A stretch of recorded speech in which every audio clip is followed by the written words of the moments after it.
Sébastien Alors, Petit-Demange. Vincent, tu voulais l'explication Bah oui, de ce portons le bleuet. bleuet. Ça fait depuis 2012, on a vu apparaître ce bleuet de France, ce bleuet de France qui est le symbole de la mémoire et de la solidarité envers les anciens combattants. La vente de ce bleuet le 11 novembre permet d'entretenir nombre d'œuvres et c'est en référence à la couleur des uniformes français de la vareuse des militaires. Le bleu horizon. Absolument, de 14-18. Les Anglais, par exemple, ont depuis très longtemps le coquelicot pour le Veteran Days, le coquelicot qui se trouvait dans les plaines de la Somme après la bataille parce que ça avait fait des énormes dégagements de poussière et de poussière de chaux notamment qui favorisent l'apparition des coquelicots. Tout cela pour vous dire que ce matin, je vous emmène dans un endroit assez particulier. Les souterrains allemands de la Botte. À l'origine, une ancienne grange templière, en 1914, devient une zone de front où l'armée s'enlise des deux côtés. Les troupes françaises occupent une ferme à Canectancourt et les soldats allemands, eux, s'enterrent dans les bois, dans une carrière à Thiécourt. Pendant des années, ils creusent plus loin, plus profond, pour se fixer sur la ligne de front. Aujourd'hui, il y a une association qui fait vivre le souvenir en restaurant le lieu, en organisant des reconstitutions. Et ce sont toujours des moments plus qu'émouvants. En Picardie, la silhouette du soldat de la Grande Guerre est une figure familière. Car dans ces plaines désolées des environs de Noyon, le souvenir des coups de canon de la guerre de 14-18 résonne encore. À Thiécourt, nous sommes dans le camp allemand. Et ces gens qui s'habillent en soldats ont décidé de réinvestir les galeries de la Botte, dans laquelle les soldats allemands vivaient la peur au ventre jour et nuit. L'idée fixe de cette quarantaine de passionnés, c'est de redonner vie à ces terres meurtries à jamais, les tranchées, les cicatrices de 14-18. Parce qu'on a tous en fait dans nos familles respectives un grand-père en fait qui a donné de sa vie lors de cette triste guerre. C'était pour moi c'est un honneur de mettre en valeur les sites sur lesquels ils se sont battus, les sites sur lesquels il y a eu d'énormes combats dans la région. C'est une forme de devoir de mémoire en fait. Pour imaginer quelle était la vie des soldats, il aura fallu abattre un travail de titan. 10 ans de coups de pioche, 10 ans à creuser, déblayer, le tout à la force du poignet pour atteindre les entrailles de la guerre. 3 km 500 de galeries souterraines qui sentent encore l'odeur de la poudre, de la peur, du froid. Donc ici, au fond de ces carrières souterraines, on ressent bien ce que les soldats à l'époque devaient ressentir. Le taux d'humidité est très important, ce léger courant d'air là qu'on sent sur les joues. Afin de sensibiliser le plus grand nombre, les bénévoles n'hésitent pas à mettre la main à la pâte pour restaurer à la sueur de leur front ce lieu rempli d'histoire. Le but, faire des reconstitutions ouvertes au public pour que résonne l'autre histoire, celle de ces vies fracassées par la guerre. Dès que les soldats ont un moment, ils écrivent à leur famille, à leurs femmes. Au son mélancolique de l'accordéon, Guy, Yves et ses amis relisent les lettres de soldats français morts au combat. Que tous se souviennent quelquefois du petit frère, que l'on parle de lui. Au revoir, adieu, chère petite maman chérie. Si je continuais, je pleurais peut-être, et sous le canon, on ne pleure pas.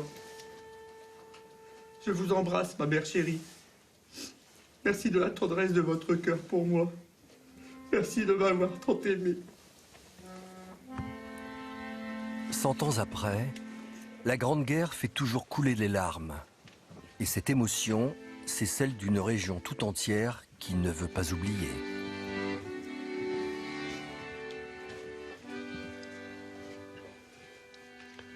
Adieu la vie, adieu l'amour, adieu toutes les femmes.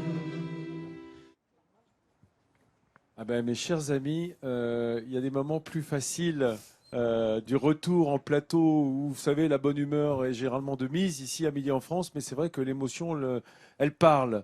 Et aujourd'hui, nous avons avec nous Sophie Talman. Alors, Sophie, ce qui est intéressant, c'est que toi, tu es native de la Meuse, Oui, Bar-le-Duc, qui est non loin de Verdun. tout à fait. Tu vis en Picardie. On peut dire que dans toute ta vie, 14-18 est Ah oui, présent. oui. Hein. On a été marqués, forcément, étant petite aussi. À l'école, on enseignait déjà énormément. Nos sorties scolaires, ça a été aussi de visiter malheureusement des camps de concentration.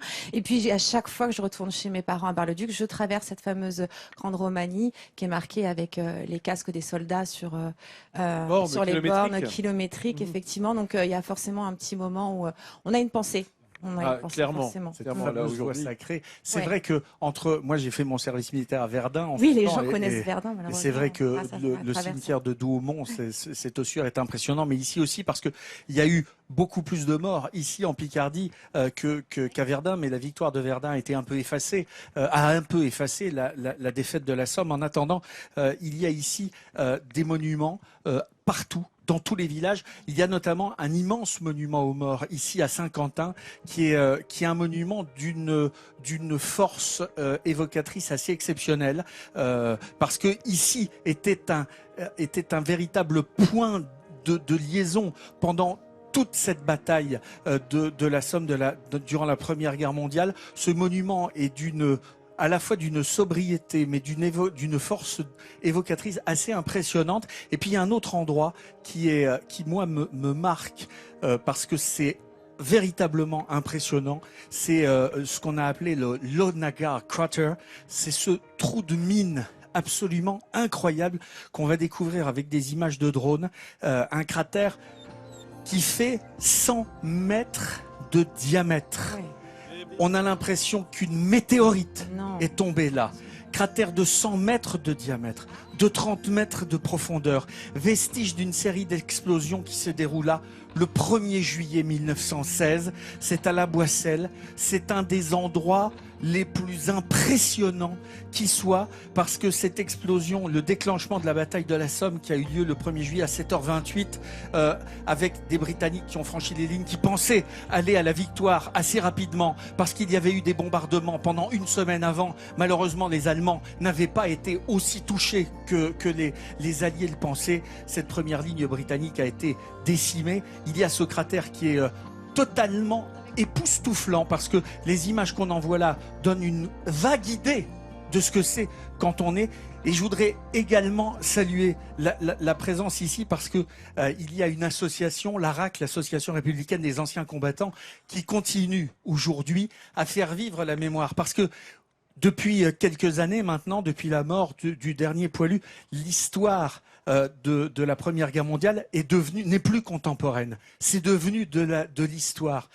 Et il y a cette association qui continue à faire vivre le souvenir non seulement des anciens combattants de la Première Guerre mondiale, mais de tous les anciens combattants. Je voudrais qu'on salue Yvan, qui a 16 ans, qui est juste derrière le drapeau, puisqu'il est un des plus jeunes porte-drapeaux français, qui est venu avec son papa, Patrice, son grand-père Michel. C'est 3 générations de la famille Novak qui est réunie, qui fait vivre cette mémoire indispensable. Et il y a énormément, et je peux vous dire, j'en ai rencontré ici, il y a énormément de très jeunes gens qui ont 16, 17, 18 ans, qui savent ce que c'est, et ça donne confiance, ça rassure pour l'avenir. Il faut continuer, parce que, comme me le dit ma devise, c'est parce qu'on sait d'où on vient que l'on sait où l'on va. Merci Jean-Sébastien.